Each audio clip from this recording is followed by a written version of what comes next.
Hey guys, how's it going? Another Friday live stream with you guys. Saturday morning over here for me. So it's already the 4th of July. The cat's getting fed. He's hungry. He's a hungry boy. Might be able to hear him back there. How's everybody doing? Everyone. Give another minute here. Let everyone join the group. Hey guys, hello. Greetings from Japan. Greetings from the 4th of July. Still rocking the, I'm assuming that's a mustache, but it doesn't look like a mustache emoji. I'm making this mandatory for all the staff at Naked and Famous. We're all going to wear mustaches. We're going to be like the Super Troopers.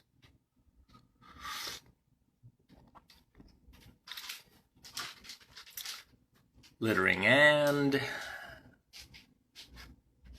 That's right. Hey guys, so another live stream here with me and you. Thanks for joining me and hanging out on another Friday evening. I appreciate you guys being here. So let's talk about whatever you want to talk about. I have a couple of updates for Naked and Famous Denim World. Firstly, the biggest update is that Naked and Famous Denim New York is finally reopened. We are part of the Stage 2 New York City reopening, so that comes with a few rules, naturally. We're taking all the safety precautions as necessary, so if you are in the New York area and you feel like coming by or going out, then we are ready to welcome you. Bring your mask if you can. The legal mandate is wear a mask if you are medically able.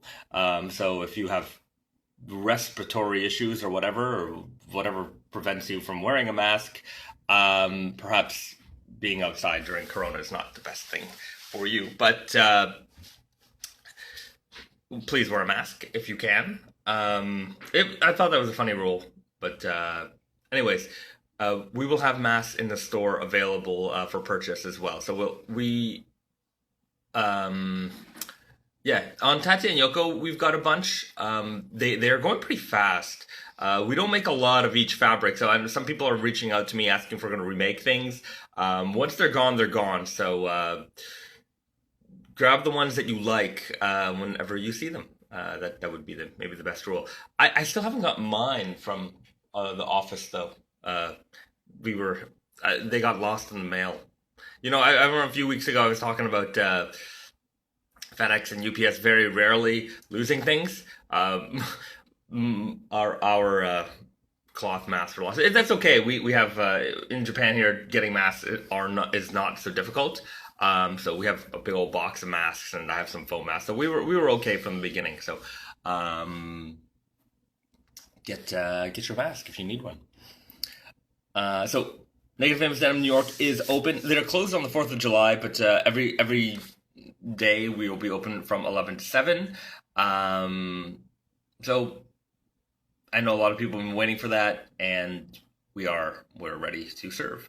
We are also pretty aggressively looking for more faded jeans. So if you are in the New York area and you want to drop off a pair of your faded jeans that maybe you're not wearing anymore, we'll give you 20% off on a new pair. Same thing goes on Tati and Yoko and unbranded. So, you know, reaching out to you guys out here, if you do have a pair of jeans that you are not wearing, that you that are nicely faded and you don't want them to end up in a landfill, we will preserve them forever. We want to document them.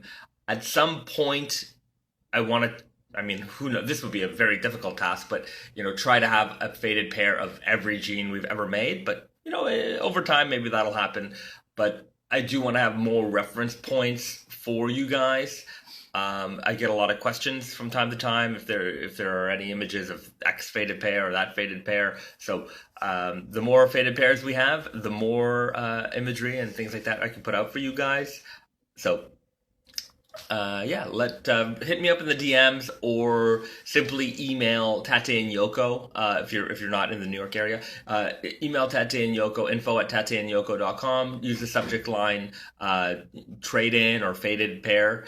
Include some photos, and if we like the jeans, we'll arrange for the return shipping. So we'll pay for that, and we'll get you a coupon code for your next pair.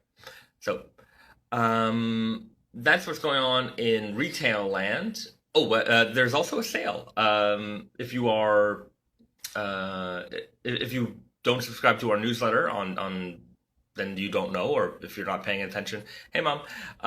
If you're not paying attention to the Instagram post, we have the Americana Day sale. So celebrating Canada Day and 4th of July, kind of our mid-year sale.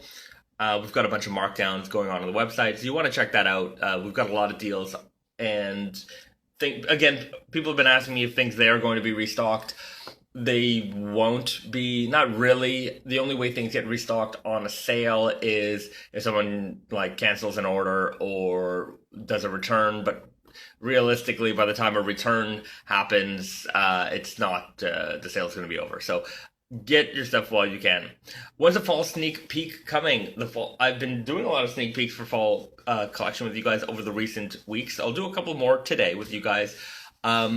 That'll bring me to the next, topic is fall winter 20.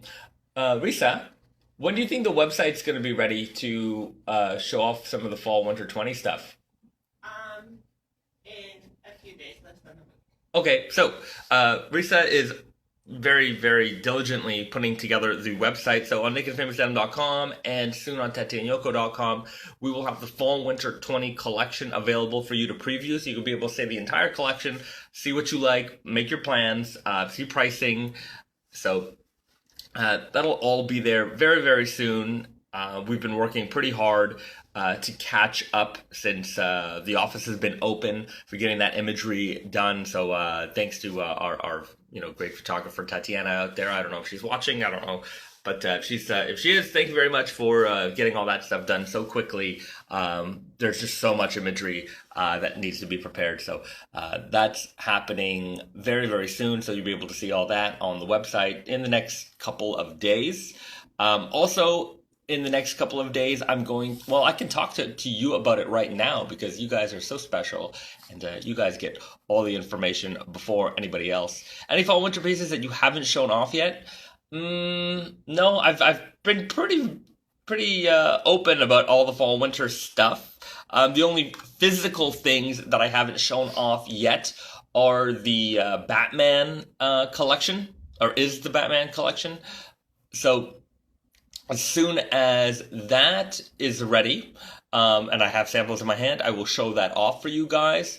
I just spoke to Brandon last night about it. He told me that he's got 2 fabrics in hand from the collection, and on Monday he's going to do the sampling for those. So those will probably be ready in a week or so, and then maybe within I would prefer to get everything all at once, but maybe in a week or so after that, they can send samples out to me, so maybe within 2 weeks I'll have the Batman stuff to show off to you guys.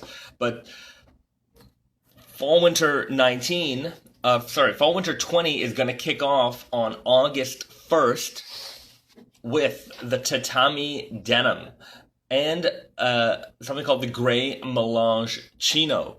So the first release of the Fall Winter 20 collection is the tatami denim. It's going to be available in the super, weird, and easy guys. We also did a denim jacket, right? Yes.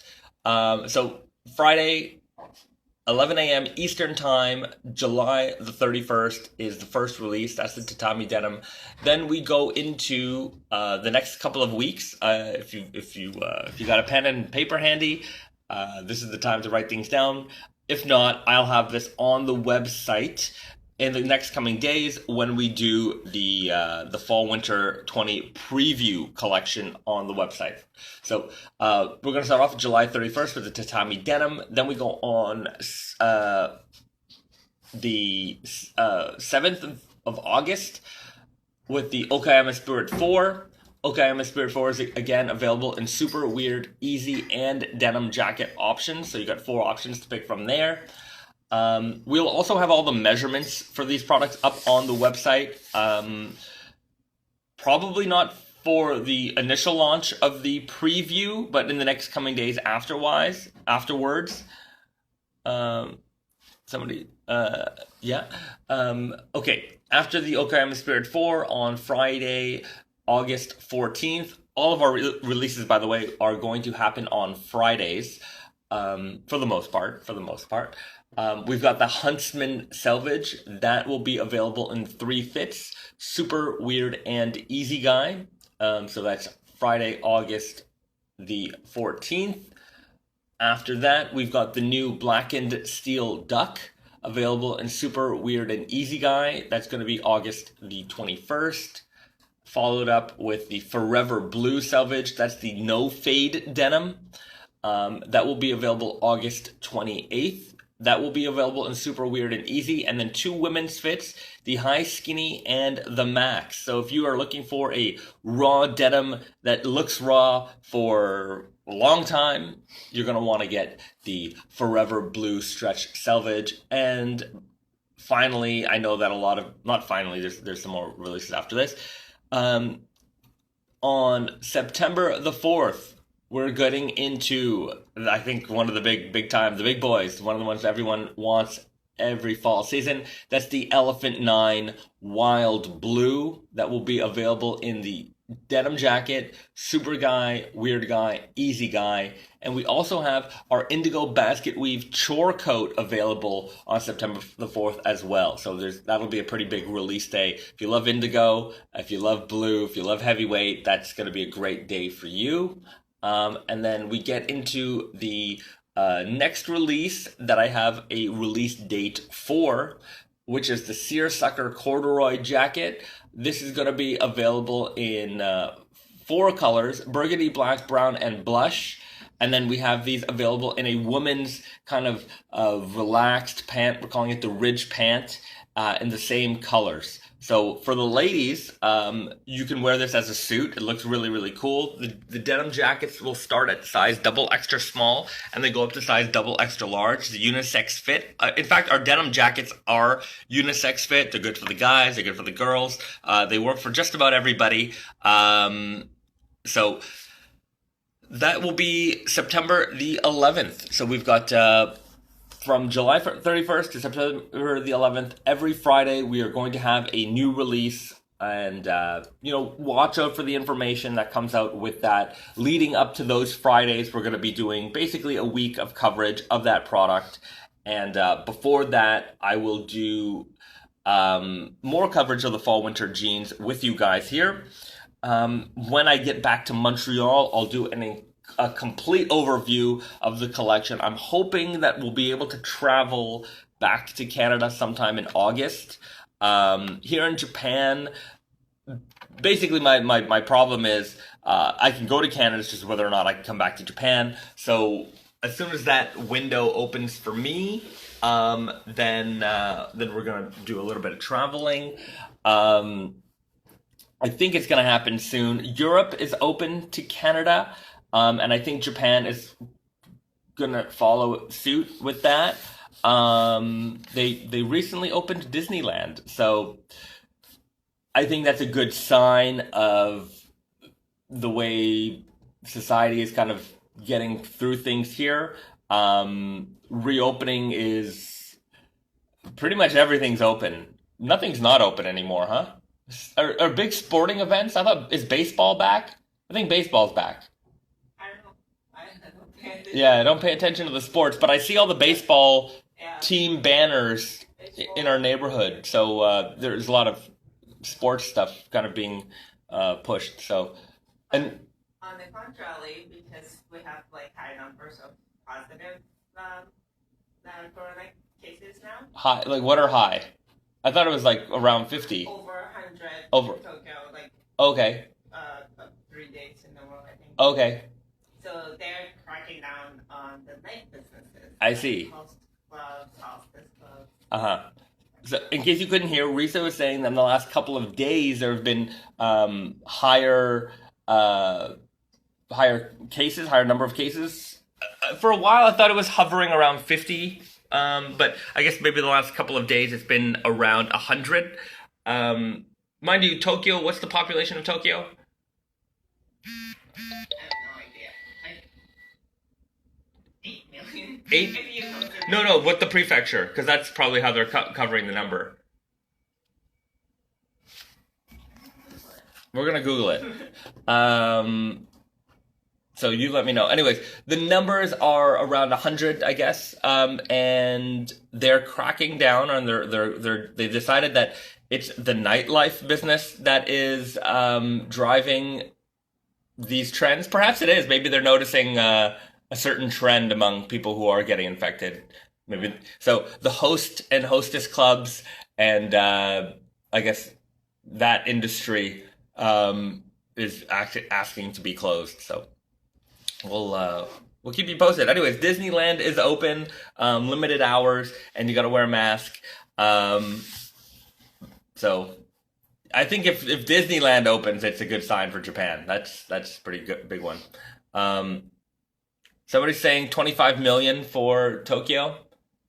So we'll find out. Maybe. Yeah, like Tokyo, like proper, like.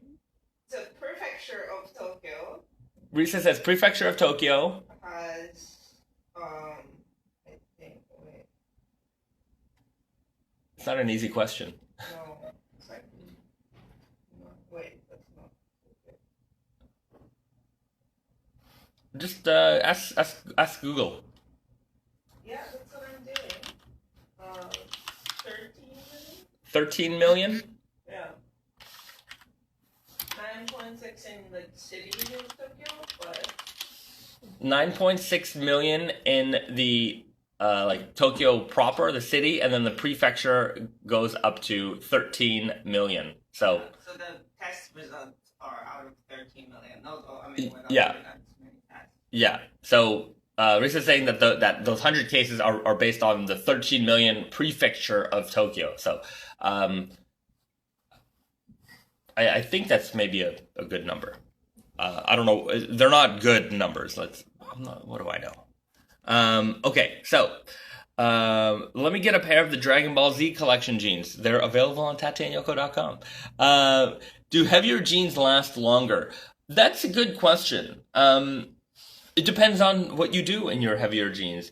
So this is one of these weird and interesting misconceptions that people have when it comes to, say, more expensive garments. When sometimes I'll get these emails and somebody says, well, I wore out my jeans in 8 months and I spent this much money on it, and I've had jeans that I spent $40 on that have lasted me years. And to that I say, you're not comparing apples to apples. The price of your jean doesn't reflect necessarily how long your jeans will last, for one. You might have done something in that more expensive pair of jeans that you didn't do in your lesser expensive jeans. Also, you have to consider wear time. You know, if you're wearing raw jeans and you're wearing them every single day for 6 months, that's a lot of days. Whereas on a typical pair of jeans, maybe that pair of jeans that you've had for years, something tells me you didn't wear them every single day, you know, for months on end, and, you know, didn't wash them and that type of stuff. So correlating how long you've had lesser expensive jeans to, say, more expensive jeans doesn't quite... You don't live the same life in those two garments. You know, the same would be like if you were if you started off with a not as expensive car when you were young, and you drove that car for years and years and years and years. You know, a nice reliable car, and it was great for the time. And then you got older and hit the lottery or made a lot of money being a successful business person. and you bought yourself a super fast Italian sports car, and you crashed your sports car as you drove it off the lot. That doesn't mean that the car doesn't last as long as your lesser expensive car. I mean, you lived a different life in that sports car. So that's the way I see things. That being said, if you're going to compare like the real test for strength and durability is tensile strength. So yeah, I would say that a heavier weight jean would last or do better in a tensile, so that's like a fiber strength test compared to say a lighter weight jean, not necessarily a lesser expensive jean, but that lighter weight jean also might be a aramid fiber jean, so a jean that is made with like a Corduroy or a Kevlar, something like that. Where it's designed to be lightweight and super durable. So those tensile strengths might be higher than, say, a heavier weight denim. So it all depends. But I would say generally a heavier weight denim will perform better in a tensile strength test than a lighter weight denim. So but then there's a trade-off of comfort, of course. Then you are wearing a heavier weight jean versus a less heavy pair of jeans. So I wish there was. I mean, I'm sure I could figure it out, but it would be cool to have like one of those kind of star charts. I don't know if you've ever seen them. Sometimes you see them in video games with characters' strengths and things like that, and we could rate the jeans based off of certain parameters to determine its, just these kind of specs that would be interesting to put out there. Yeah, that would be cool. That'd be cool. We just have to figure out what the parameters were, and then all the testing for each fabric, so that we could get it in there accurately. And then every company would have their own, and it would be a weird thing. It would be if we were to do it. I'm telling you, in half a year, other brands will be doing it, and then we're gonna get into like this weird spec war, which would be really annoying. Because then everyone's testing is just going to reflect a way to make their things look better. I just bought a new monitor, and just man, I spent so much time researching computer monitors, and it got really annoying because sometimes the specs that they claim are great, but they're not like real world application specs, so weird things.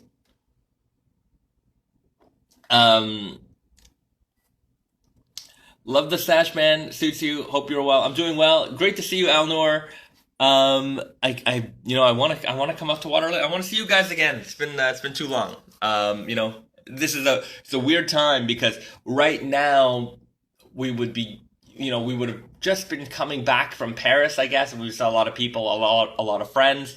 Then we'd be getting ready to go to New York. In the past, we've been going to Toronto and things like that, and it's just all this time we don't get to see our loved ones and great people, things like that. So, anyways, I hope the world comes back together sooner than later. If a jean has a fading weft, would you be able to tell from the outside? If a jean has a fading weft, I don't really get the question. If a jean has a fading weft, would you be able to tell from the outside? Like I'm assuming if the weft has faded, then the warp has also faded. Assuming, well, what if you had a warp that was not dyed and only a weft that was dyed? Would you be able to tell? I don't know. Probably. Maybe a little bit. I mean, you wouldn't look new. Weird question. That's a interesting question. This $10 piece that filled me up even more than the $50 steak. Yeah, that's basically the argument for that.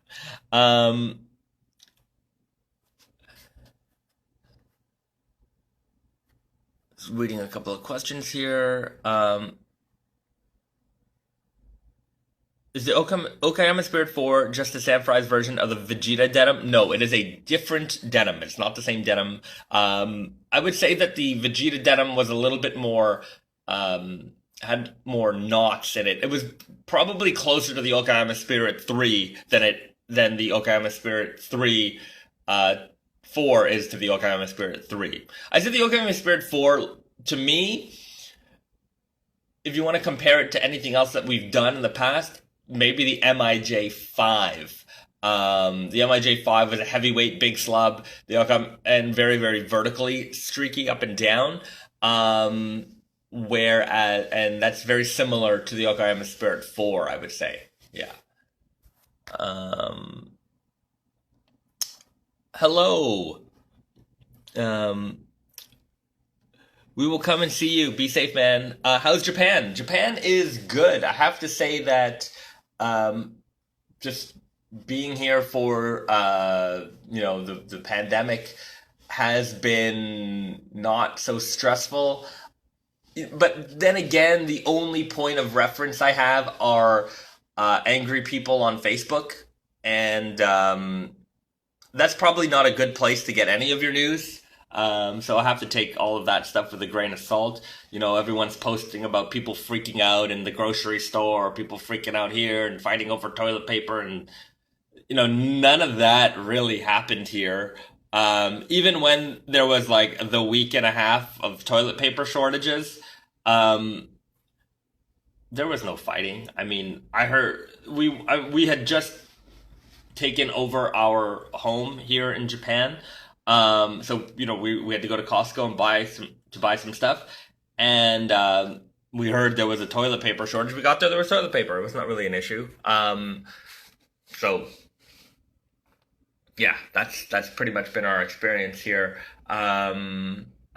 So anyways, Japan's opening up. I know lots of parts of Asia are opening up, and Canada is opening up nicely. America is, love you guys. That's all I can say. I love you, America. Let's get through this. What's going on, Bezat? Happy belated Canada Day. Thanks. Happy belated Canada Day to you guys as well. We were planning on shooting off some fireworks here in just around our area. There's like a river area where you can do that. And it was just pouring rain on Canada Day, so we couldn't do that. We're hoping that we could do some tonight, just to make up for it. It's rainy season here in Japan, and maybe in the last week we've had like one day where there wasn't any rain, something like that. So, when does rainy season end? I mean, I don't know. It's hard to tell. Like usually, like by mid-July. Mid-July. I think it's gonna be over. Okay. In a week or so. My meteorologist Risa tells me that hopefully soon. This is not based off of it. This is based off of her gut, which is a gut that I would trust. So that's what's been going on here. Let's go take a look at some denim. Let me just go grab a couple of pairs. Take a sip of coffee. Oy. It's an early morning. So I've also been planning on doing some woodwork, so I got a bunch of lumber. We're gonna make a desk. We gotta sand it down, do all that stuff. I'm learning it. I'm watching a lot of tutorials and learning how to do all that stuff. So that's been a lot of fun for me lately. So I'm gonna get a couple of pairs here. Some stuff that I might not have shown off too much in the past. That would be great. Do I have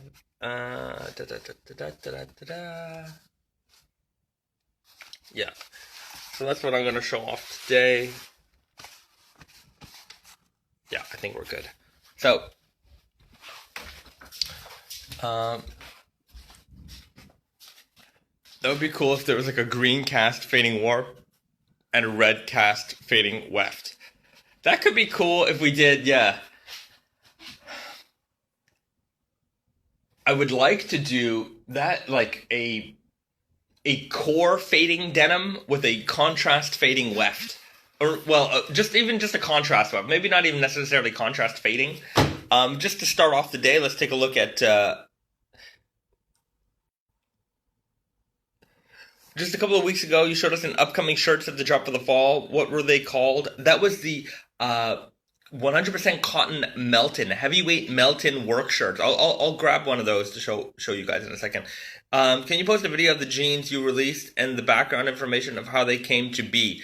I want to make a proper video for every jean that we release. I will try. It's making videos is not as easy as doing these live streams. I'll tell you that much. The reason being is because I have to, write a script. I also don't work well reading off scripts. As you can tell, I have a little bit of a noticeable stutter here. So when I do recorded things, I just bask in my inability to speak clearly, and I just end up taking 1,000 takes of things, and then I sound really robotic in my videos. Perhaps it's better than nothing, but just making those videos, shooting it, editing it, getting the sound right, it takes a lot of time, and of course I have other responsibilities. We want to find a person to work at HQ who is capable of doing something like that. So if you're in the Montreal area and you can take a picture and you can take a video, we want to hear from you. So that will come eventually. But for now, these kind of off the cuff things are what I can do. I'll try. I know I did a video once for the MIJ 3s or 4s back in the day. I thought that came out okay.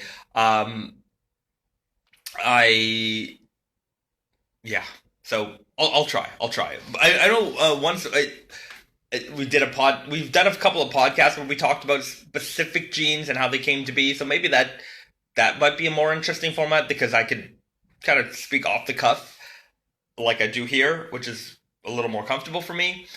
And we can talk about those jeans a little bit more. That's maybe a better idea. Just having a conversation about a particular jean and then cutting to clips of the details of that jean in the video, so you can get the whole gist of it. Okay, maybe that's a better idea. That's why we have these chats. We figure stuff out together. Where are my jeans? My order is taking a long time. Check you should have the tracking number. Sometimes, it is not... The world is not as it is or has been for a long time. So sometimes things are taking a little bit longer than normal. But if you do have a tracking number, then it has been shipped and it's on its way to you. If you don't have a tracking number and you've placed your order, and if you didn't require hemming, sometimes the hemming takes a couple of days, just because of the amount of hemming that we do. It could be in the hemming. I don't know. The answer is I don't know where your order is. But you could check in with Tati and Yoko, and they know, or your tracking number knows. That's all. That's all the information I can give you there. Okay. Anyways, let me give you an idea of what today's fit, so you guys can see what I'm doing today. As always, I pretty much live in our circular knit tees, and today I'm wearing Strong Guy. This is the Nightshade Stretch Selvage. It's kind of hard to see. The lighting is not so great in here. They're coming along fade-wise. You can see my phone here. In the sun, you could really see it. Anyways, I've been wearing these as I've been doing a little bit of woodwork stuff. So that's what I'm wearing today. Nice wide leg opening, and I've got the raw hem going on here as well. So I just cut them, and they fade out a little bit, and I think they look pretty cool. So that's my casual, comfortable fit for today. And let's get into a couple of jeans here for the Fall Winter 20 collection. So let's start off with not the tatami denim. I have the Okayama Spirit 4s. So Just get that out of the way. Okay, I'm a Spirit 4. We've been talking about that a little bit. I know this is one of the hotly anticipated pairs for the season, so we can take another look at this. This is our natural veg tan patch. You'll notice that it is sewn down on 4 sides. Typically, I'll do that on heavier weight leather patches just to make sure that they stay in place. This is a pretty thick leather, and it's it can come off. So that's why we do that 4-way sewing. Some people do like putting their belt underneath that. So if you are that kind of person, get a seam ripper, cut those seams down. You might maybe want to take it to your local tailor or place that does alterations, and just have them reinforce the leather at the top and bottom. But I do like doing these all 4-way sewing on the heavier leather patches to make sure that they stay on. Okay, then we've got the denim itself, 16-ounce big slub.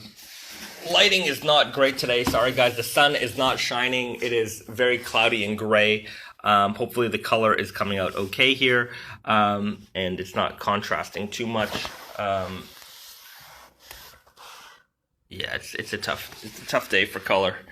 Sorry about that.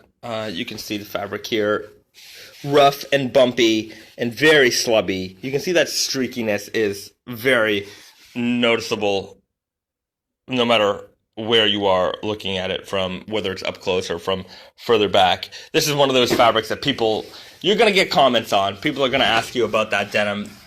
I especially love it when people come into the shop who maybe they're not so versed in the world of raw denim, and they see something like this and they're like, whoa, that is special. That's something I've never seen before. And you'd be surprised how many newcomers to raw denim we getting into these who've never ever looked at a pair of raw jeans before, only because they thought that this fabric was crazy and special and unique. So that's what I do like about that's what I love about having a retail shop, is that you get to show off to people who, and when you convert those people over, it's just a great feeling.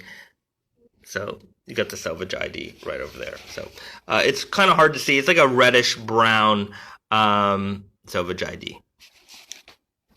Got any corduroy? We have some corduroy jackets coming soon. Risa, we don't have the corduroy jackets here, do we? Oh, okay. Risa's gonna check. I think we've got one here. We've got a lot of samples here. I got more samples coming soon. I don't know where I'm gonna put it all. So many. There's it's not a problem regular people tend to have, having dozens or hundreds of pairs of jeans hanging around in your house. Okay. Oh, we do. You want to... Is that the... This is extra small. Okay, you want to model that real quick? So Risa's got the new Seersucker corduroy. So, very nice fabric. Yeah, this fabric's really cool. So this is going to be available in several options. There's a burgundy, there's a black, there's a brown, and then there's like a pink blush color. It's kind of hard to see in this light. Maybe we'll get over here. Sorry. And what's special about it is that it's not your typical corduroy. It's a seersucker corduroy. So it's also wavy on the vertical. So you've got the kind of horizontal, regular corduroy, wave, and then going up and down, it has its own waviness to it as well. A little hard to see in this light. I apologize, but we'll take some better photos so that you can see that. And that's coming soon. And it does have a matching pant for the ladies. So we do have some corduroy. Yeah, sorry, the light is not great. I apologize. But that's the corduroy that's coming. Thanks for being such a great model. Is the denim you use all made on vintage shuttle looms? Mostly. If it says selvage, then it is. If it is a non-selvage denim, then it is not. I can show you. Maybe this will be a better... I just think I've got an idea here to show off some jeans. this is a really interesting innovation in shuttle loomed denim. This is our Hyper Flex denim. I put a piece of wood so it maybe the contrast would look a little bit nicer. So this is our Hyper Flex denim, and this is a shuttle loomed denim. It's a selvage denim. You can see that here. But what's very interesting about this denim is its incredible stretch. So you can see it is just super stretchy, and this is designed to conform to your movements, to your body. It's going to be a very, very comfortable jean. This is going to be a rinse-washed jean, so it is not going to be your classic crispy raw. This is designed to be a performance stretch denim. So if you're into anything active, this is going to be a great jean for you. It's going to have that same fading potential. Let's put it up against a typical raw denim. So over here, and let's try to do that stretch test. I'm only doing it one-handed, so it's kind of hard for you to see. See, there's little to no give here. I mean, it'll stretch a little bit over time, but when you've got look at that, it just comes out easily. So that's the Hyperflex Stretch Selvage, and I was just comparing that to the new Vulgar denim, the Vulgar 2. So we've got the Naked and Famous girl with a bar soap in her mouth for potty mouth reasons, and on the jeans, on the selvage, we have the swear words in here. On the production model, it's going to say fuck yeah and hell no. On the sample, it has kind of hell yeah, hell no, fuck yeah, fuck no. So yeah, you'll see the finished product very soon. And that is the Vulgar 2. That is the same denim as the Vulgar 1 and the Raised by Wolves collaboration jean. We're just bringing it back. It's one of those things that people really enjoy. So we're just changing up the swear words a little bit. So that's the Vulgar 2 that's coming out. Why isn't the Frankenstein selvage? Is it because of the interchanging twill? Bingo, you got it. So to make that in selvage, it would, nobody could afford it. Not nobody, but it would be so expensive to do something like that selvage that it would just be very, very cost prohibitive. So that's why we did it on a projectile loom. Will that come in black also? How different is it from the active motion? It will eventually come in black. Here's the problem.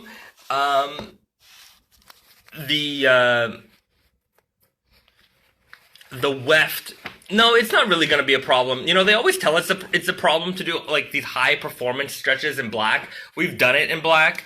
They always tell us that, I guess just from their more scientific point, they're like, well, the weft isn't as black as the warp, which is true. If you take a look at the active motion black, it is actually slightly a different black than the warp black. Anyways, it still comes out to be a pretty jet black jean. What's the difference? This one is selvage. The stretch percentage is actually lower than the active motion. The active motion is there's a lot of stretch in there. I don't remember the exact number offhand, but I'm pretty sure it's double digits. I'm pretty sure. I gotta double check. I'll tell you right now. But the Hyperflex is only 3% stretch. They're using an incredible stretch fiber that is very, very stretchy.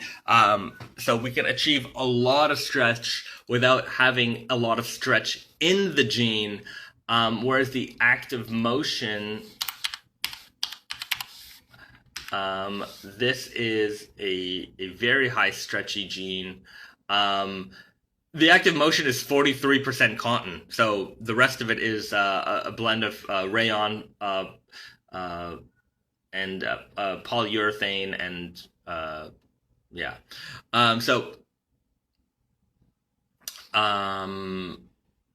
where am I going with this? Yeah, it is a different and it's made on shuttle loom. So selvage denim with high performance really, really high performance stretch. Nobody's ever done something like this yet. We have had stretch selvage jeans in the past, and we still make them.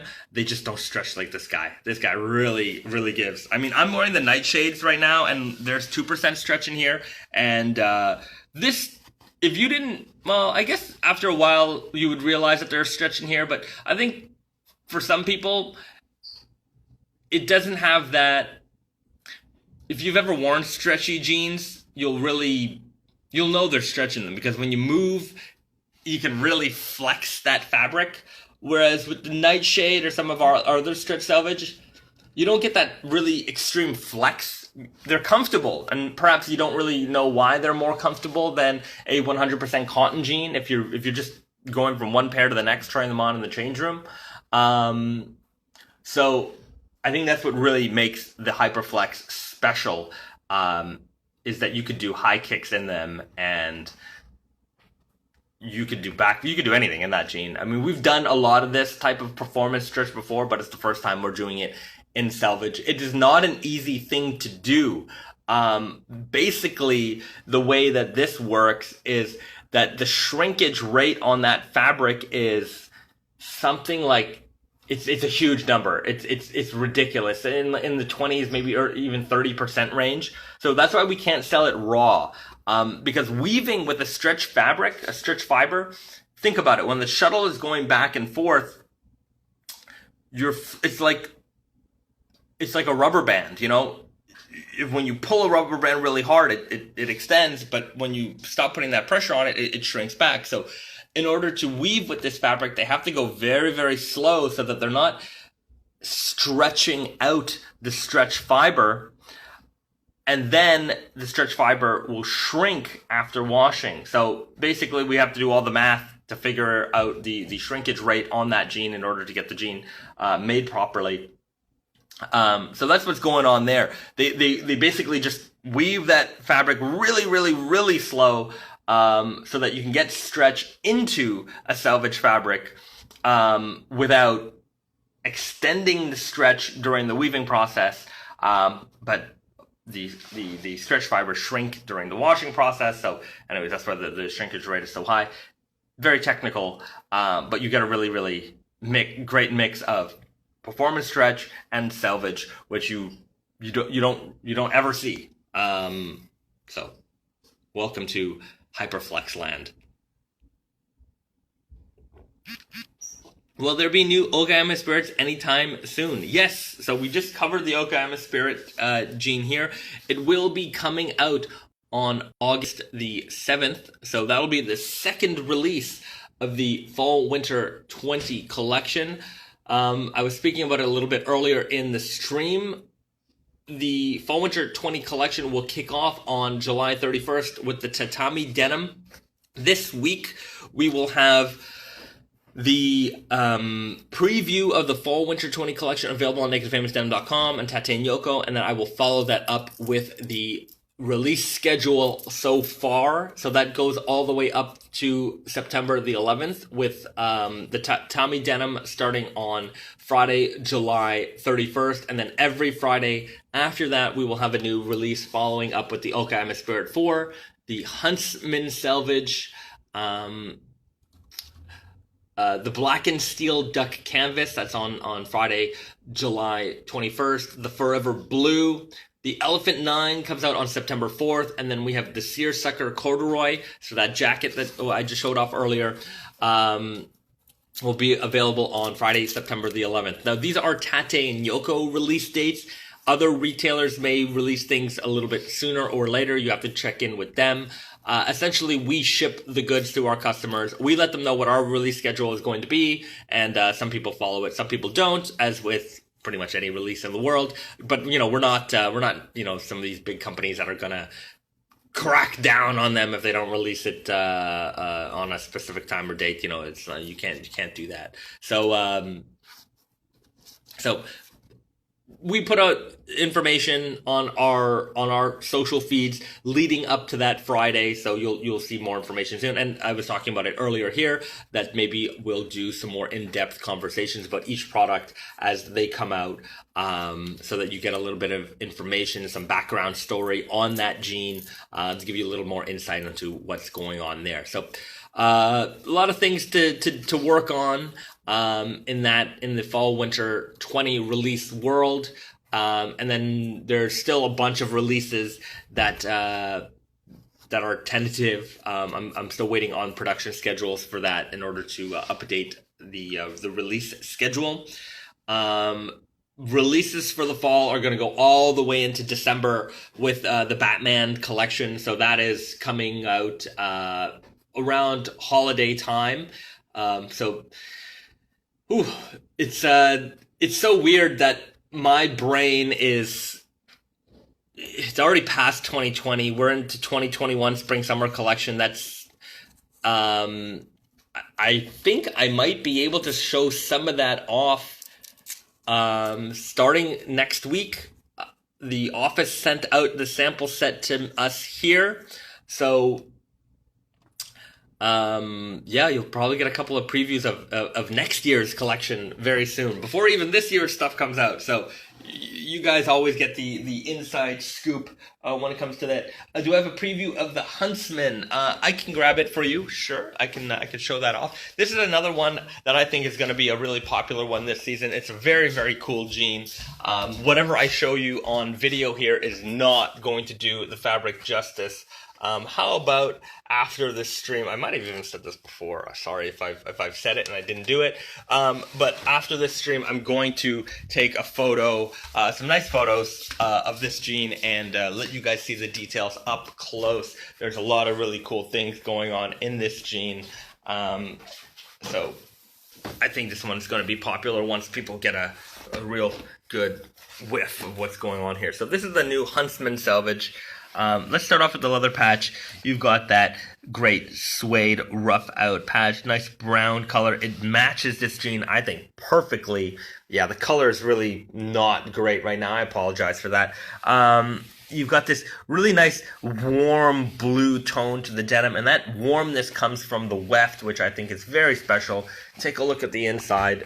You've got this brown, kind of orange and cream color mix going on here. It's a melange twill. We've got merino wool in here as well. It's 12% merino wool built in, so you got a nice, very, very soft denim. It's not scratchy like you would think wool would be. This is merino wool, so a longer staple fiber wool, and you've got that nice kind of warm tone on the inside. It shows through on the outside of the jean. The jean's got this gritty kind of neppiness to it as well. So a lot of character going on in this fabric, and then you've got like this clean white selvage ID going on here. So very, very vintage look for this fabric. I really like it. This is not your typical kind of classic raw.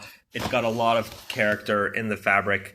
Mind you, this is, a short slub denim. You can see that it's, kind of streaky here as well. But, you kind of have that streakiness here. You've got the neppiness. You've got the warmness. As a package, I think it makes a very, very special jean. You've got the copper-toned hardware as well. So, just a beautiful jean overall. I think it's going to look really, really nice for the fall. Pairs up with, dark brown or kind of warm toned boots really well. So that's the Huntsman Selvage. That will be coming out on, I can't remember everything. That comes out on Friday, August the 14th. So a little bit more than a month from now. So fall winter's coming very soon. We're going to be there. Close-up photos of the Aizome 2, please. I will have that available soon. I'm, of course, we'll have a lot of these product photos ready for you guys as the products are getting closer to launch. But I will have some more preview photos for you guys as well. I'm going to just show off one more.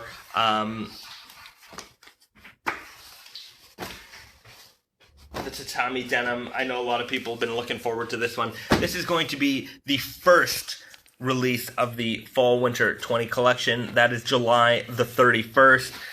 Suede leather patch, rough out.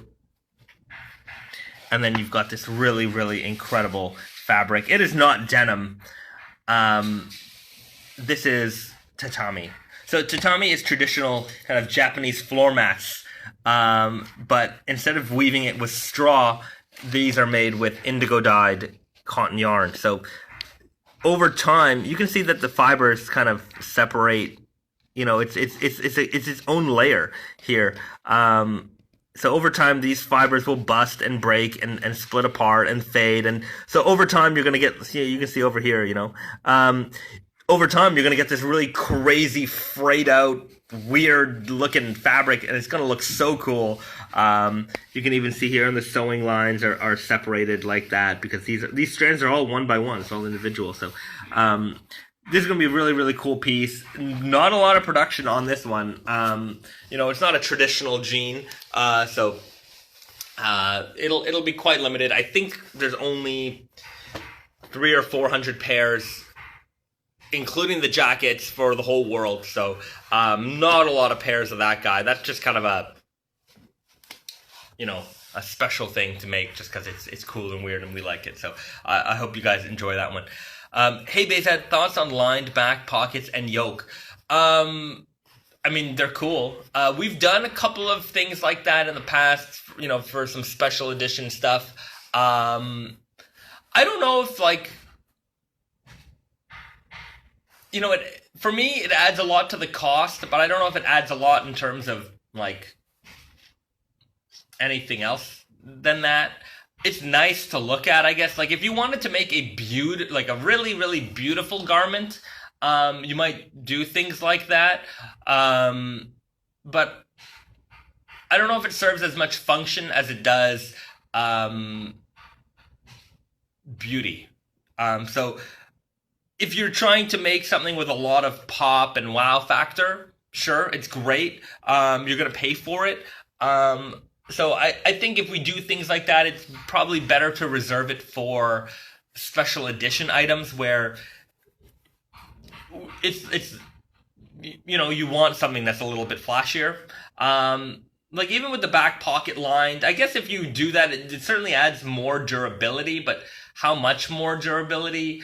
You know, every now and then I see busted out back pockets, but you know, of all the faded jeans we've ever come across and all the faded jeans on the fade wall, like a smaller percentage of them have busted out back pockets. And even then, even when I've busted out my back pockets, it's a very, very easy fix. So, I don't know. It'll also add a little bit of heft to that back pocket.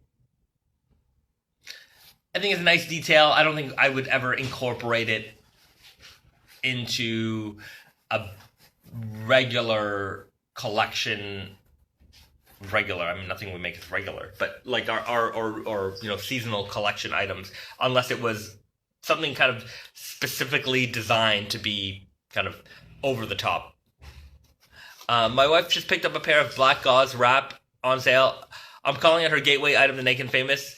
That was a great price. I think we only had a couple of pieces left on that, so we just wanted to move some of those units out of the warehouse, make room for the fall stuff that's coming in.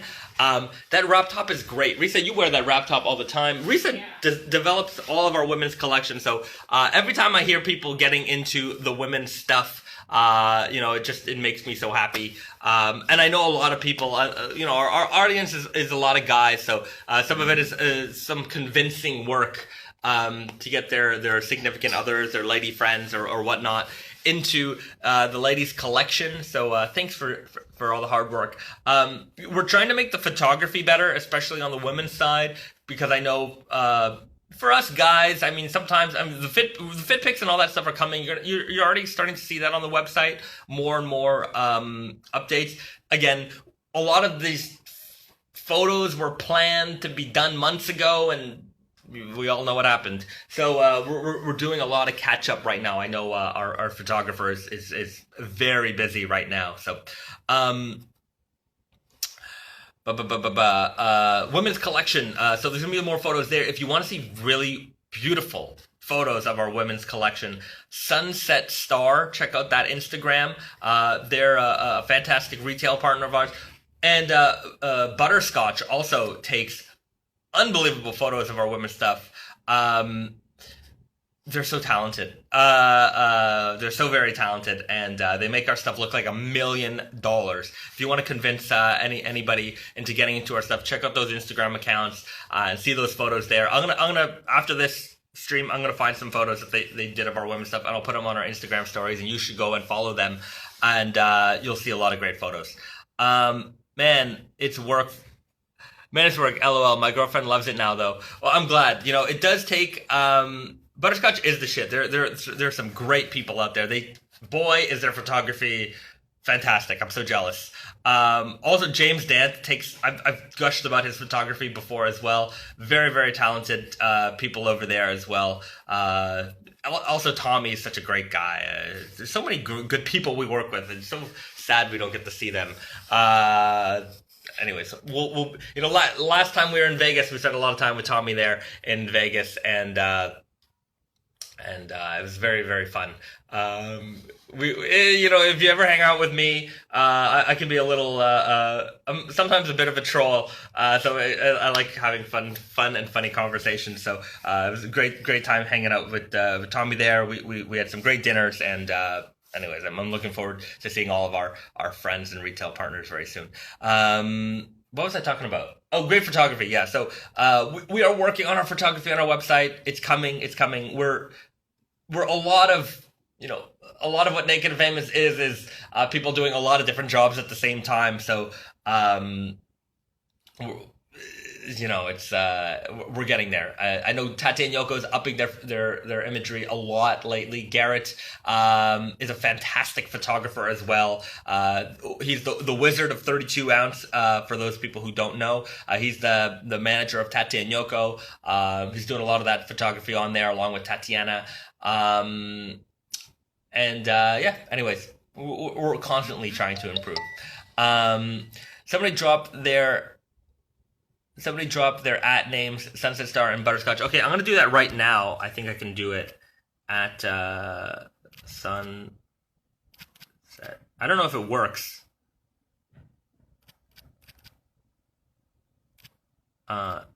It's not coming up as like a clickable link. So I'm going to do it after in just the regular Instagram stories, and you'll be able to follow them from there. Dutil did a really great blog series trying women's jeans over like 9 months. That's right. There's again. So if I missed your name, retailer, believe me, I notice your works, and they do go appreciated. Dutil also does they do a lot of great fit pictures, and like these Instagram stories, like explaining the fits. Good on them there. I'm not sure who's doing all the photography. I know there's a gentleman named Levi who's out there who does a lot of the social media. But Dutil, if you're in Canada, or even if you're not in Canada, they have a great online store. One of our best retailers out there. Just they've got stores all over Canada, and great pleasure to work with those guys. Such friendly and nice people. It's been a while since I've been to their Toronto location. I just haven't been to Toronto in a while. I haven't been anywhere in a while. But we used to go there quite often. Hopefully we'll be back again very soon. Okay. Any advice on starting a denim brand? This is a question I get a lot. I was talking to my wife the other day about kind of in around the early 2000s, not early 2000s, early 2010s, there was this raw denim boom, and like we were part of that wave. And then kind of maybe a year or two after we were kind of doing our thing, then you really started to see a lot of brands come out of the woodwork. It was funny because like all of a sudden there was so much raw denim brands out there, and it was a lot of the branding and messaging was basically the same as one another. And I think even on the Reddit subreddit, on the raw denim subreddit, a lot of people talked about kind of the tropes of starting a raw denim brand. Here's all the messaging you need to use. And it was kind of funny because it was like a lot of brands were just using the same buzzwords and this and that. And so my wife and I were talking about it, and like none of them exist anymore. And I think the reason why they've basically all gone under is because they didn't offer anything to differentiate themselves.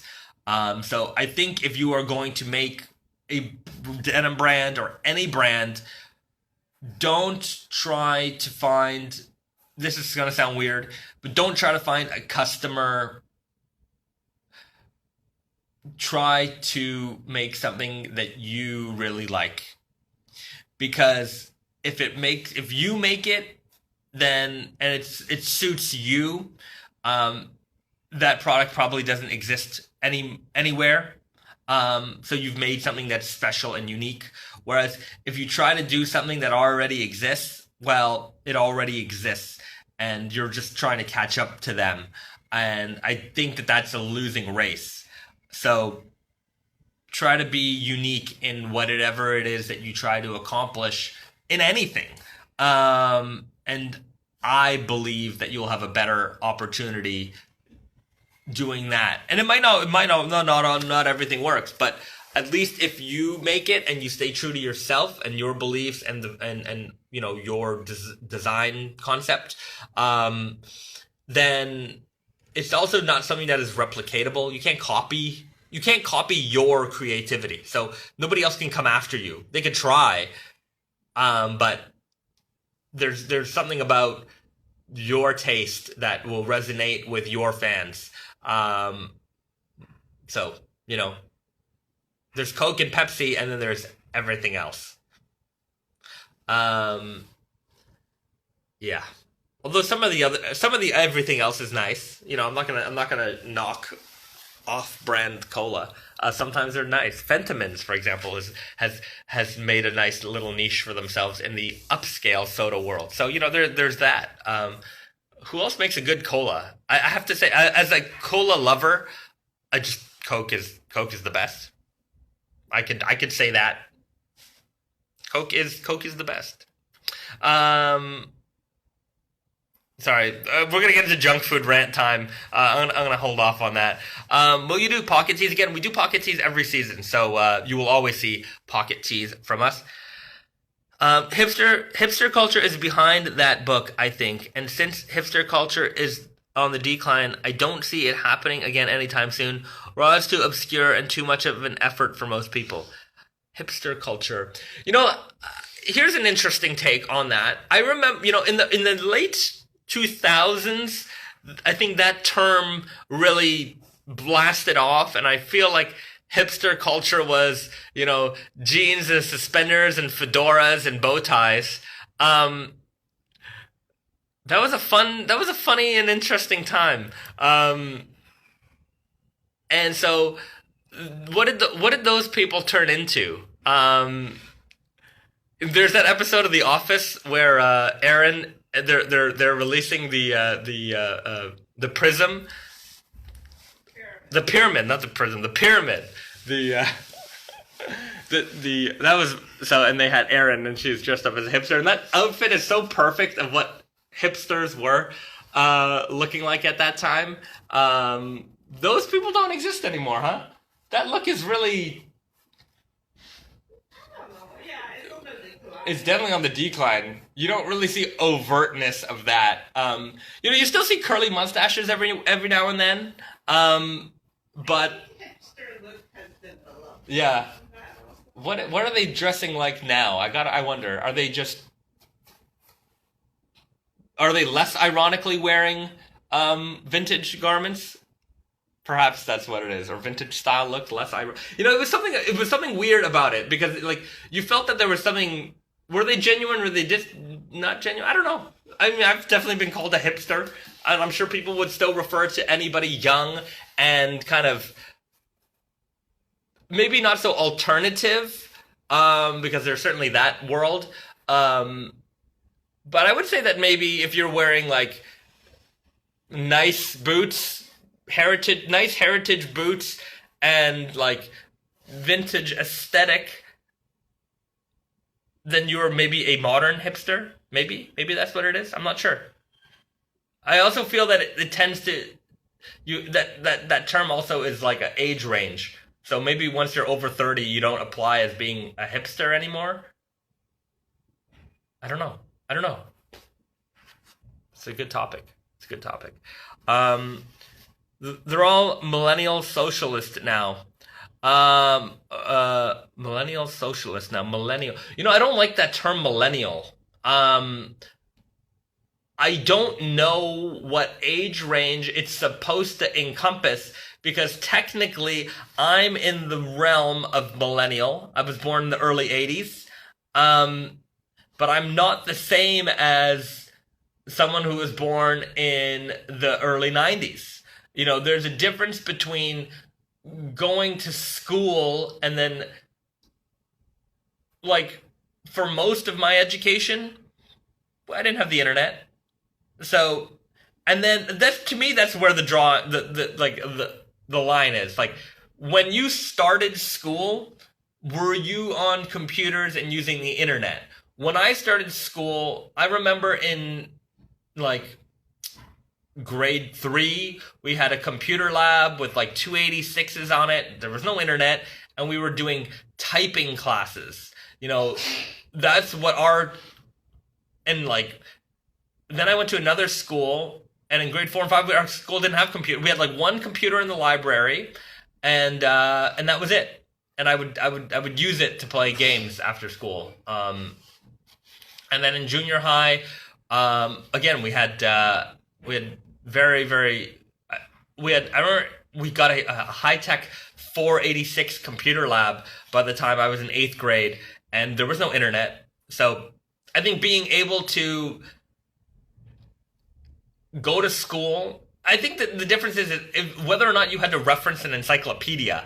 Like, not ironically, like that's how you did your school projects, by going to the library and finding books versus doing Google searches and learning and doing things on finding articles online. I think the 80s called Gen X. They're not millennials. Yeah, Gen X is like, technically Gen X is a little bit older than me. But I tend to feel that I'm more associated with that kind of Gen Xer. People who are kind of like maybe a little disassociated, a little more cynical. Yeah. I'm trying to think of good examples from cartoons. Anyways, this is another debate. People say Zoomers are born in 95, and I say 96. Yeah, it's tough. It's tough to decide. I think when we talk about young people, in my brain, I try to think about people who basically grew up with Google and the internet and search throughout their whole life, versus people who went like through a very fast kind of transition of I need to figure this out on my own, versus I can just find that information in a snap. I do find, because of that snap information gathering, I find that young people there's so much. Some of them are dumber. I'm gonna say maybe I should go into this, but it's not that they're dumber. It's that maybe their critical learning skills are not as deeply developed, because I think the problem with just finding articles online, and I think we all are aware of this, is that maybe you're only going to find the articles you want to find.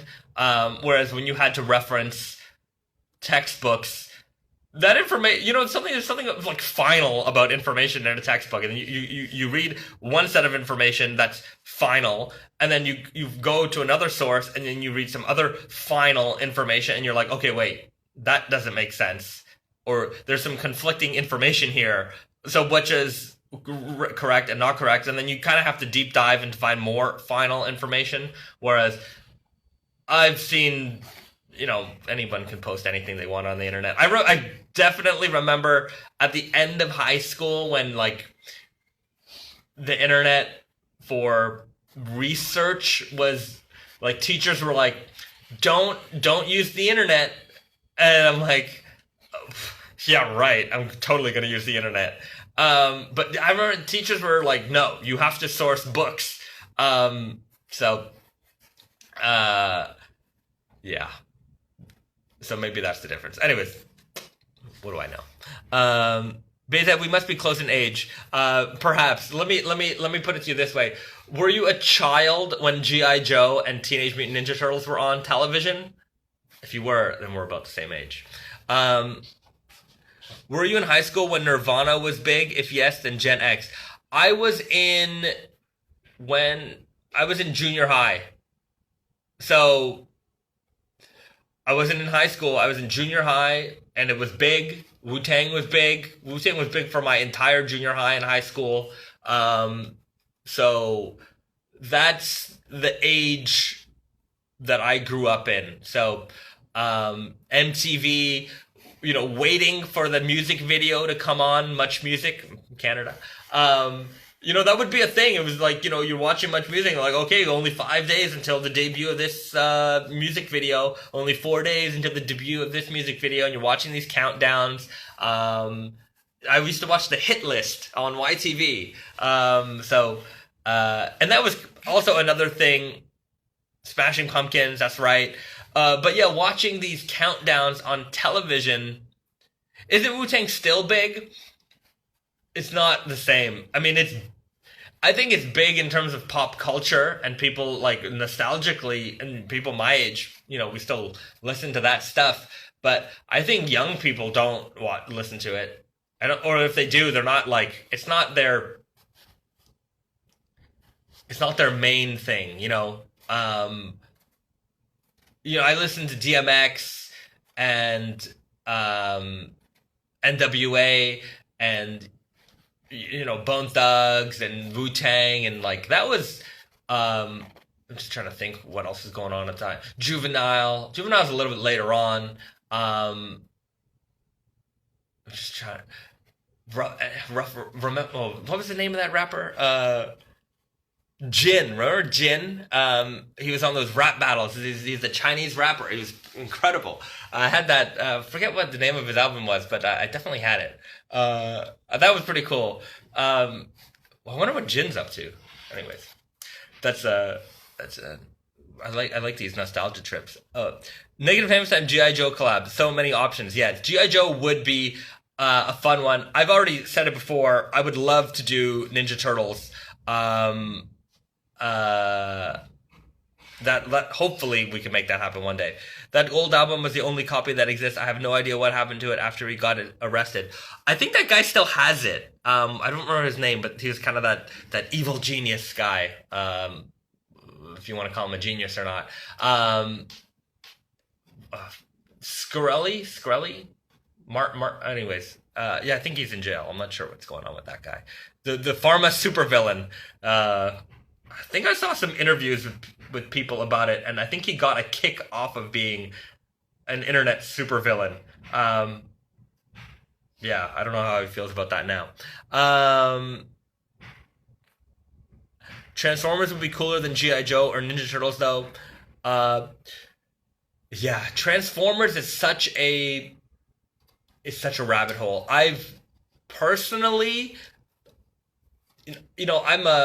I'm not a huge toy collector. I try to avoid it because I'm worried about the deep rabbit hole that I will get into. And Ninja Turtle stuff I'll get periodically here and there. NECA Toys is doing such an incredible job with Ninja Turtle stuff right now. It's so expensive, but it's so worth it.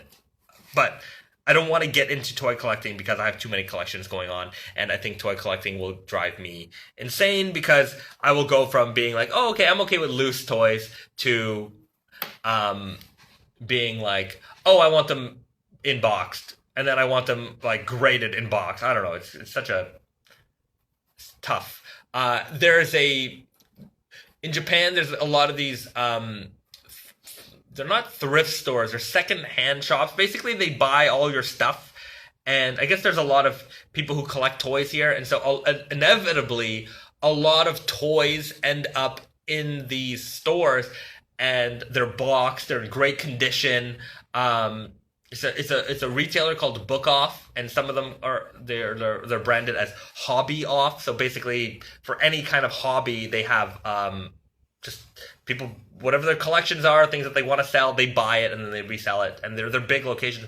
And the Book Offs near me, there's so many Transformers, and in fact, like, collecting Transformers here is not so hard. You can find like G1 Transformers in box here, pretty much no problem, except you would be paying what it's worth. Like, there's no like.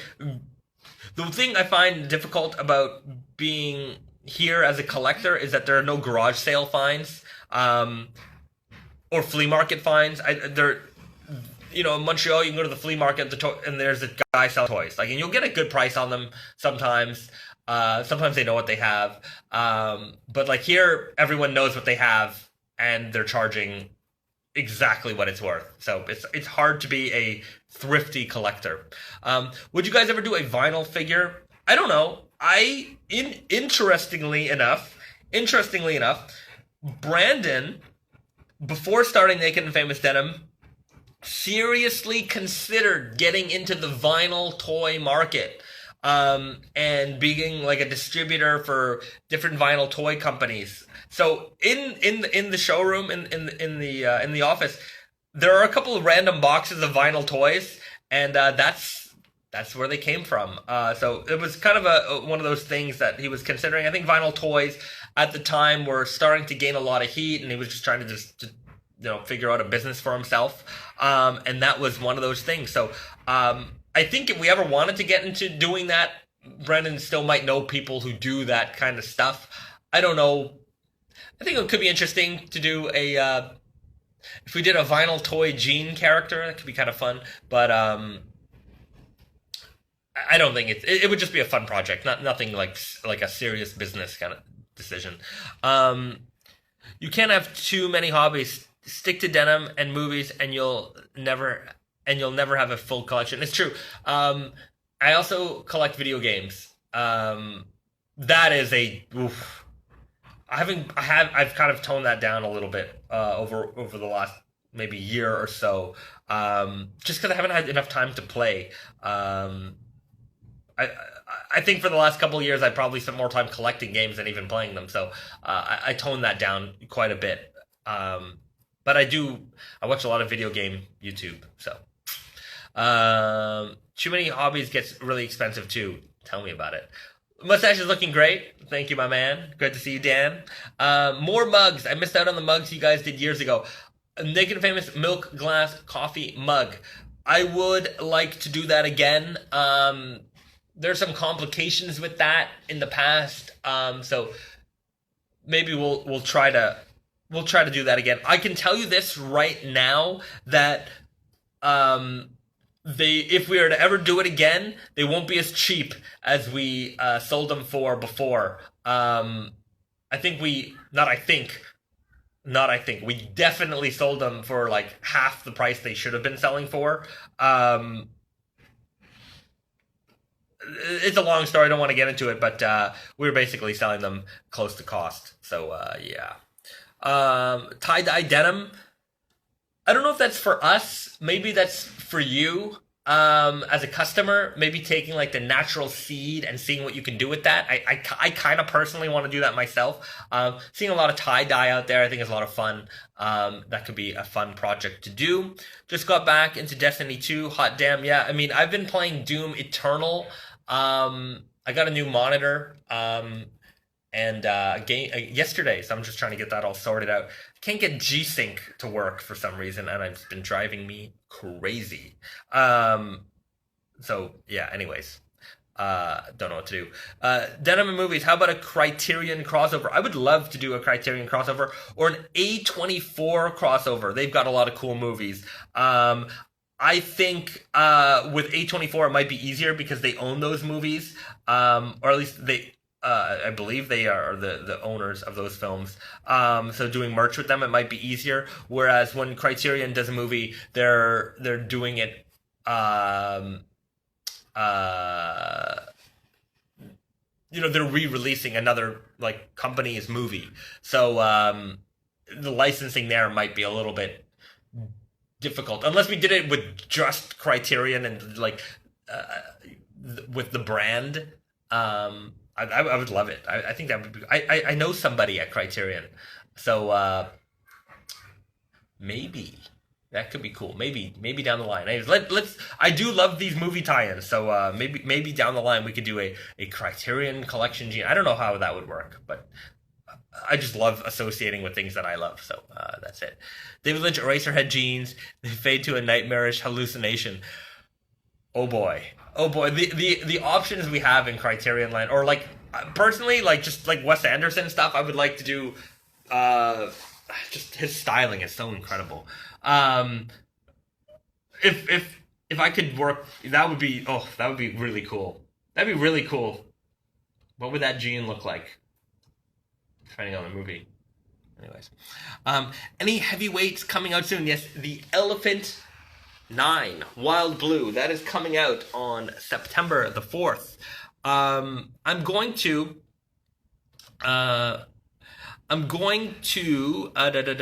So I talked about it earlier. I'll mention it again. We're going to be releasing the fall winter preview.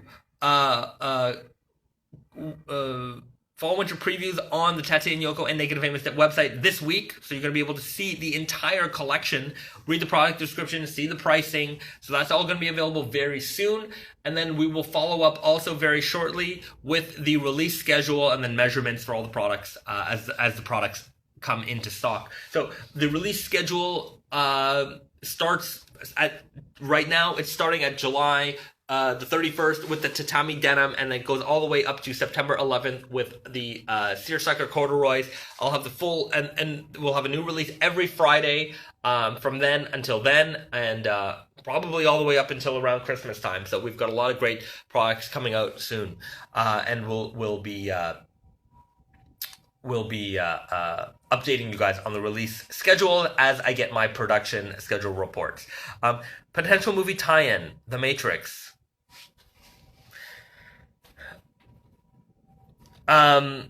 Okay, well, we're working on it.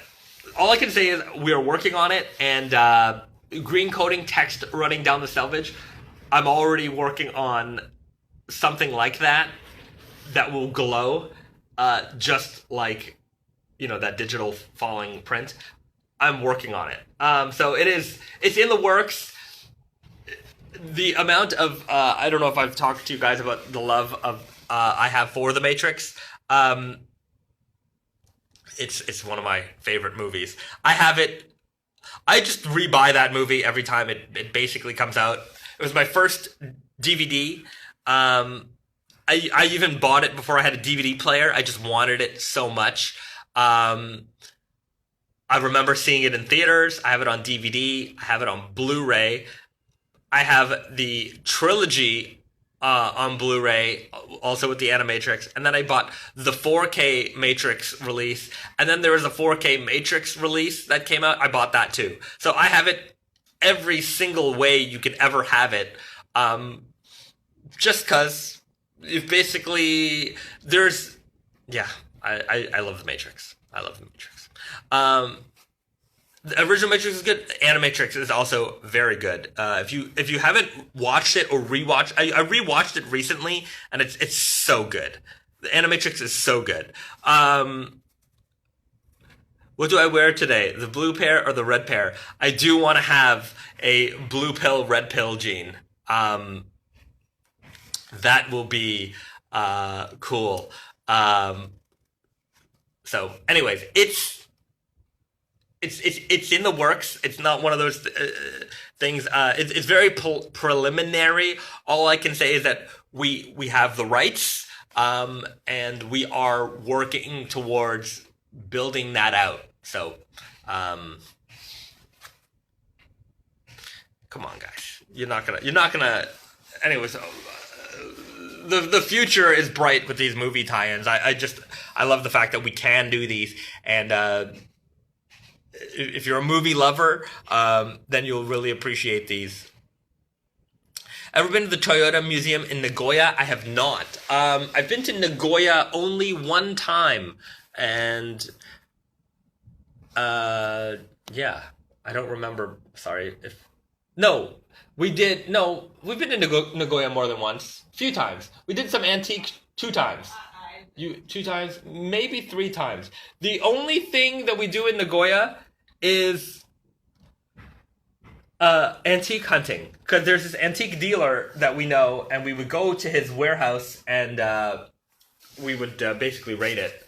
So a lot of the artifacts in Tate and Yoko come from Nagoya, but usually when we go, it's like we take the train into the city, go to where it is that we need to go, do our thing, and then leave. So I think I've spent one night there once, because I forget where we flew into, and I don't remember.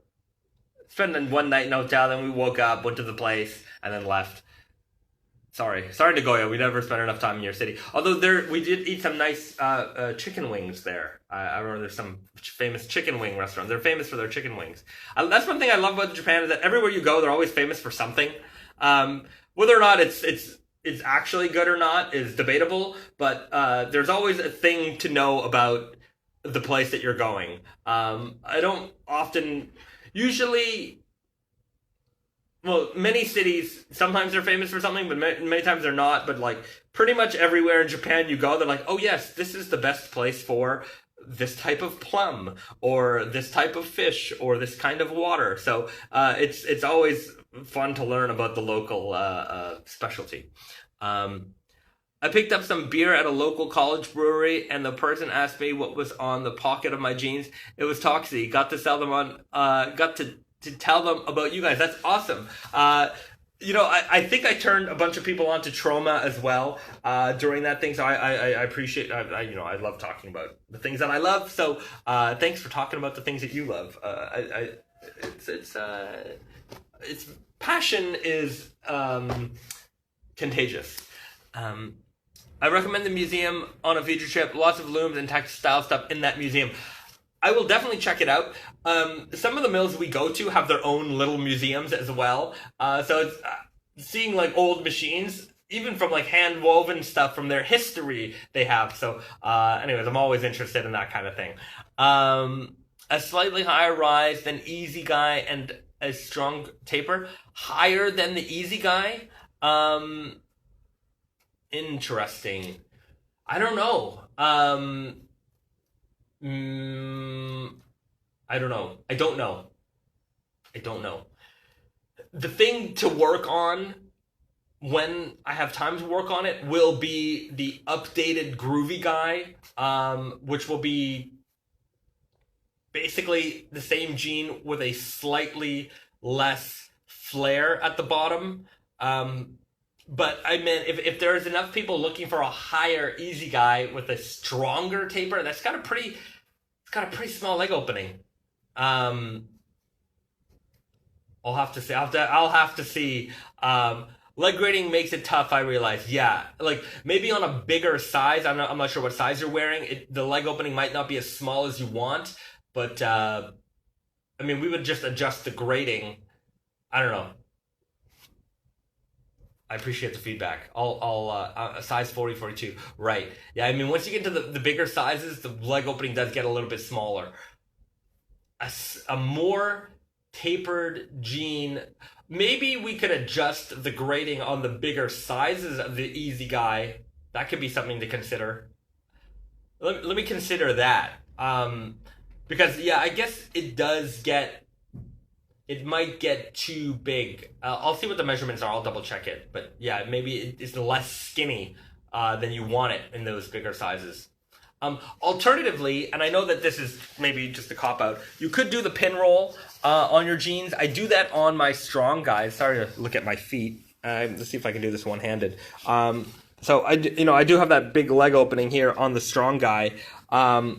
it's the knee two I worry about. So you just kind of fold it in like this to whatever kind of leg opening you want, and then you, I might be able to do it one-handed, and then you roll it up.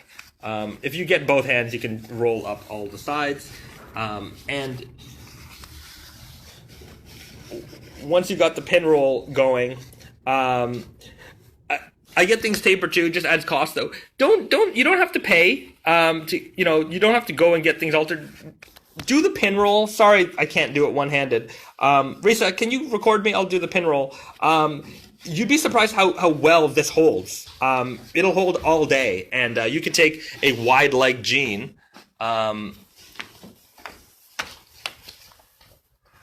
So you can just take it in like that.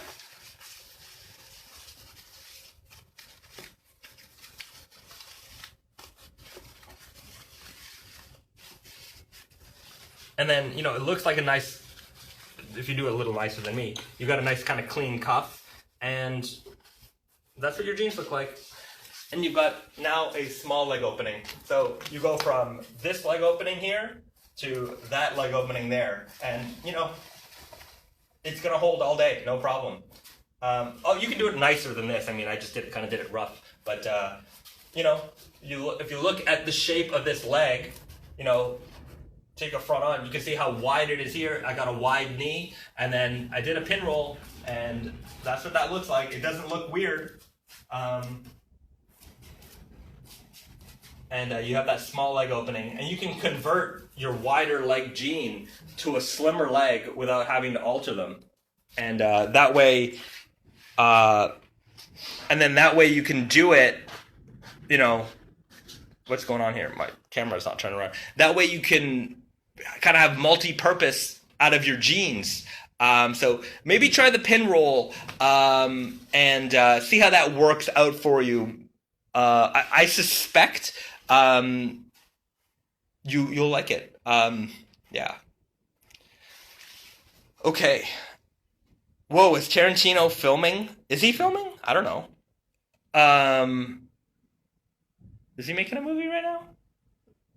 I don't know. I heard that they're doing a Once Upon a Time in Hollywood episodic kind of production. But I'm not 100% sure on that.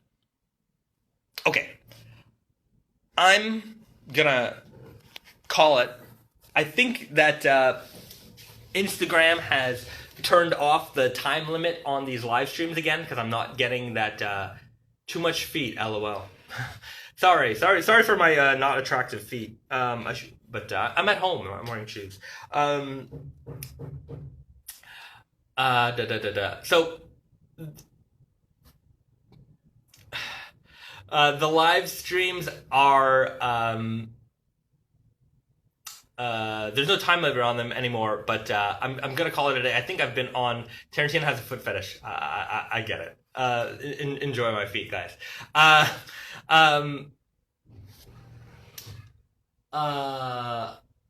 These outros suck. I'm very bad at outros. Anyways, these live streams might go on a little too long if I don't.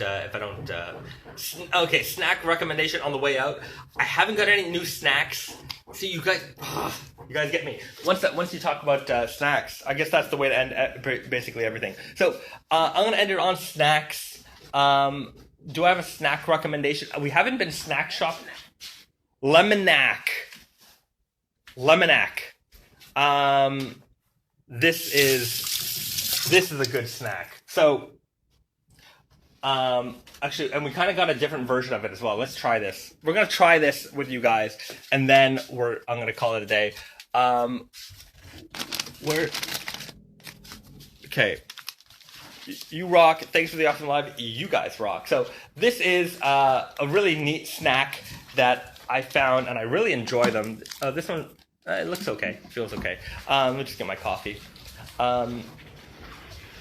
So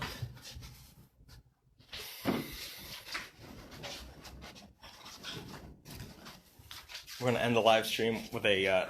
This is how we'll outro all the live streams going forward. We're gonna outro it with a delicious Japanese snack. This is the great best. This is the best cherry. So, Lemonac. So lemon snack, I guess, is what they were going for. Japan loves doing these kind of combination words that aren't necessarily English, but they make sense. So Lemonac is a lemon-shaped cake snack, and we found this one the other day as well, and I bought it pretty much for the packaging. It's this lemon donut thing. So lemon setouchi. So I guess it comes from setouchi lemons. Setouchi lemon donut bow. That's what it says at the bottom. Not really sure what a bow is. It's like a bar. Oh, like a bar. So a lemon donut bar. Anyway, it's got this great packaging, and we've been enjoying Lemonacs for a while. Let's open that up.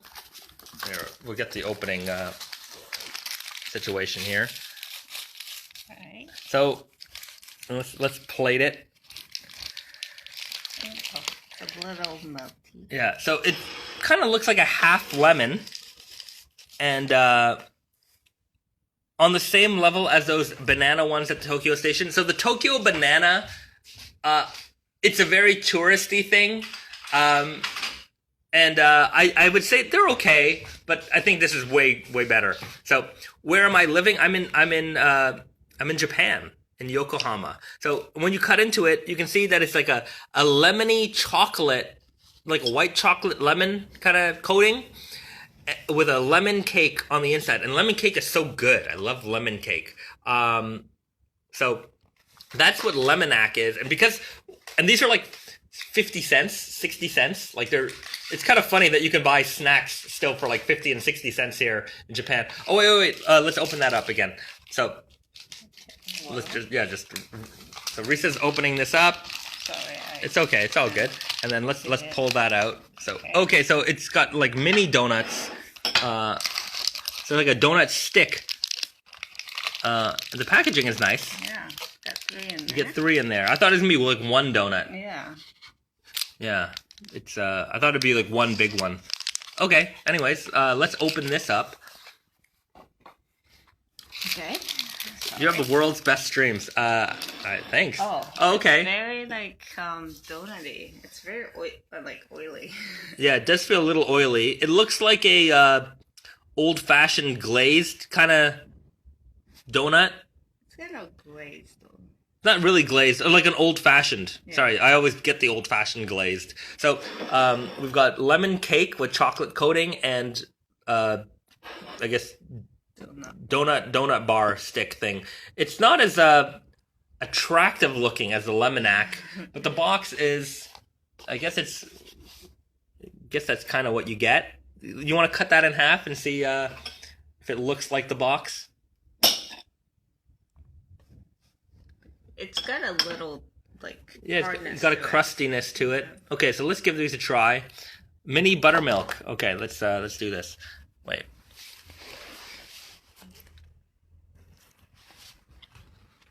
Oh yeah.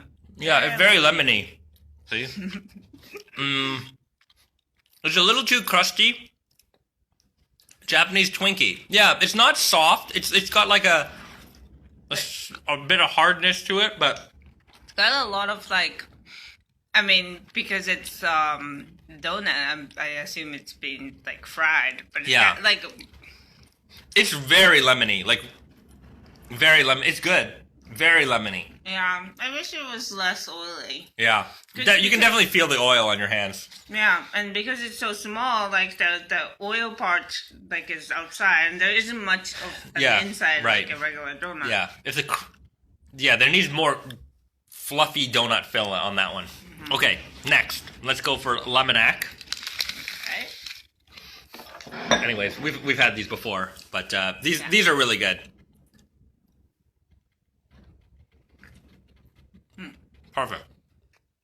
It's like hint of lemon. Well, you got this lemony, less what? less lemony than the other one. Yeah, but much less lemony, but it's definitely there. Just nice to have this with like a coffee or something. The only thing is that the chocolate gets like soft Mm-hmm. because it's summertime. Right. The other day I put it in the fridge for a while. Now it's really good because it hardened the chocolate a little bit so it doesn't melt on your hand. Right. It's cold. Yeah. So that's outro snack Japan for you guys. We'll be back again next week with more jeans and more snacks. And thanks for hanging out with me. I'll see you guys next week. I'll have anyways, you can watch this video from the start if you joined in a little bit late on the IGTV. I'll also have this up on YouTube later. And have a great weekend, guys. Have a happy 4th of July for my American friends, and I hope to see you guys all again very soon. Bye, guys.